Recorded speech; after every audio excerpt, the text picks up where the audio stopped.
Hi అండి, ఆలుగడ్డ తాలింపు ఎలా చేసుకోవాలనేది వీడియోలో చూసేయండి. ముందుగా ఆలుగడ్డలకి ఇలా ఘాట్లు పెట్టుకోవాలి, తొందరగా ఉడుకుతాయి అనమాట. ఇక నీళ్లు పోసేసుకోవాలి, సాల్ట్ వేసుకోవాలి. ఇక 3 గింజలు వచ్చే వరకు ఉడికించుకోవాలి. ఆలుని అయితే ఉడికించుకొని కట్ చేసి పెట్టుకున్నాము. ఇక ఒక కడాయి పెట్టుకొని ఆయిల్ వేసుకోవాలి, ఆవాలు జీలకర్ర వేసుకోవాలి, శనగపాయలు వేసుకోవాలి, కరివేపాకు వేసుకోవాలి. కాస్త దూరం నుండి వేసుకోవాలి, చిరుగుతుంది. ఆనియన్స్ వేసుకోవాలి, బాగా కలుపుకోవాలి ఒకసారి. పచ్చిమిర్చి, సాల్ట్, వెల్లుల్లి, ఇలా ఇక పేస్ట్ మిక్సీకి వేసుకోవాలి. ఇక పసుపు వేసుకోవాలి, టమాటా ముక్కలు వేసుకోవాలి. ఇక మిక్సీకి పట్టుకున్న పేస్ట్ కూడా వేసేసుకోవాలి. కొన్ని నీళ్ళు ఇలా అనుకొని వేసుకోవాలి. ఒకసారి బాగా కలిపేసుకోవాలి. మగ్గిన తర్వాత ఇక ఆలుని వేసేసుకోవాలి. ఒకసారి బాగా కలిపేసుకోవాలి.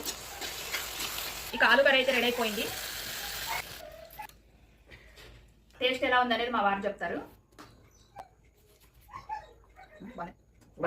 బాయ్.